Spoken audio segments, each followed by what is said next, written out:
प्रसंग तुमच्या आयुष्यामध्ये अनेक येऊन गेले असतील. आणखीन असे कोणते प्रसंग आहेत की जे तुमच्या हृदयावर असे म्हणजे दुःखाचेच नाही, काही आनंदाचे, सुखाचे, काही फजितीचे, काही मजेशीर असेही प्रसंग असतील?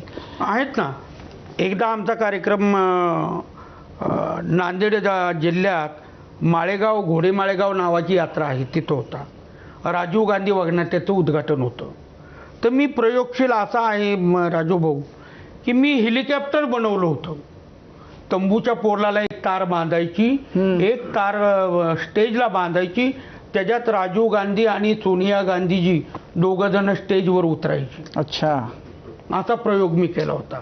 आणि त्याच्यात आमच्या मंदारांनी म्हणजे याच्यावर पत्रा लावून आतमधून वर फटाकडे लावायची. राजीव गांधीचा स्फोट. अरे बापरे. असे चित्तथरारक दृष्ट केले होते.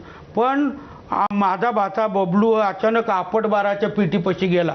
स्टेजवर जे आपटबार आपटावे लागतात म्हणजे गोळ्या झाडताना, त्या आपटबाराच्या पिटीपाशी गेला आणि जोरात झाकण लावलं, त्याचा स्फोट झाला. अरे बापरे. जवळजवळ 250 आपटबार होते. अरे बापरे. त्याच्यात तो भाजला.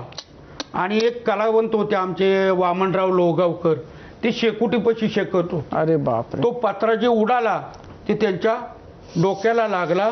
दोन्ही मेंदू बाहेर पडले आणि ते खाली पडले. म्हणजे माझ्या संग काम करून फक्त स्टेजवरनं लई थंडी वाजली म्हणून ते गेले आणि मी स्टेजवरच थांबलो. बीबीताईन मी स्टेजवर थांबलो, ते चेकायला म्हणून गेले, त्यात ते गेले. मी मागे येऊन पाहत होतो, वामन मामा गेले. आता कार्यक्रम तर चालू, प्रेक्षक खूप. बंद करावं तर नक्षलवाद्यांची तिकडं भीती होती. लोक म्हटले असते नक्षलवाद्यांनी बॉम्बस्फोट केला. मग तिथं जे त्यावेळेचे कमिशनर साहेब आमचं वगनाट्य पाहायला आले होते, ते तिथं हजर होते.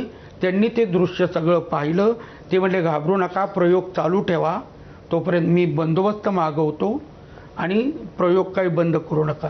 मग आम्ही स्टेजवर जायचो, हसायचो, पब्लिकला हसवायचो, मागं येऊन वामन मामाजवळ रडत बसायचो. हा एक माझ्या म्हणजे अंतःकरणातला सर्वात दुःखी. कारण आत्ता स्टेजवर माझ्या संग नाचला, गायला आणि मागं जाऊन तो माणूस जातोय आपला अनुयायी. हे एक लय मोठं दुःख होतं. काय काय वेळेस एखादा कलावंत येत नाही वेळेवर, त्यावेळेस काय करायचं? मग ती जबाबदारी मालकाची असते. मग त्या मालकाला ते कुठलंही काम असेल ते करावं लागतं. अच्छा.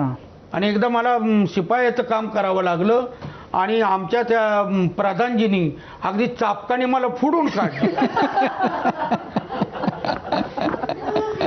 पूर्वी चापकाची प्रथा होती तमाशात. अगदी फोडून काढलं मला. होती अशी फजिती तमाशात.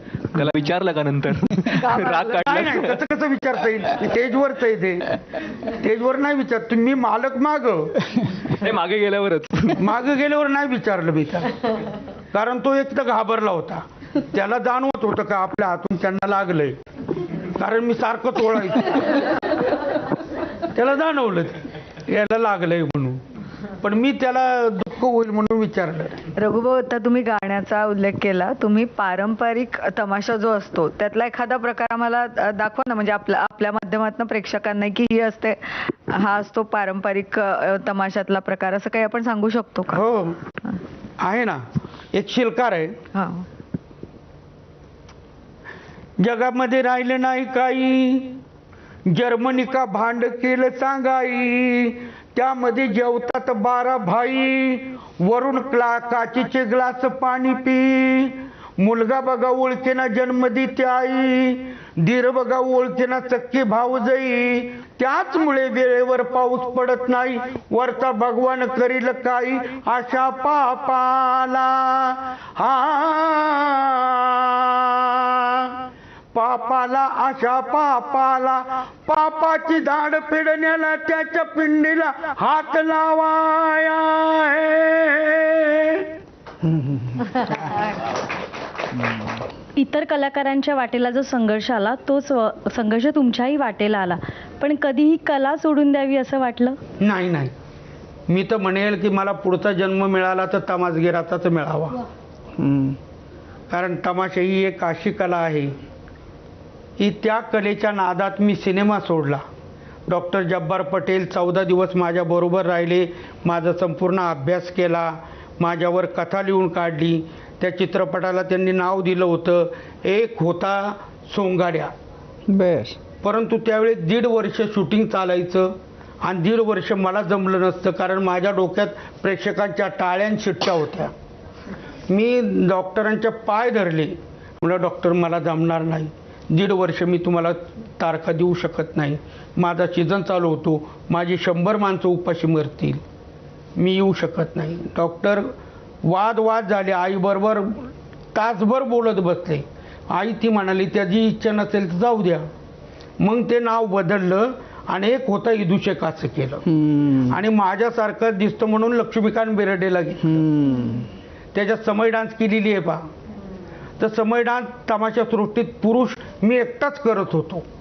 आता बरीच मुलं करतात, पण त्या काळात मी एकटाच करत होतो आणि विठाबाईंची मुलगी संध्या करत होती. आम्ही 2घच जण समय डान्स करत होतो. आणि हा तो मी नवे नाटकाचे जे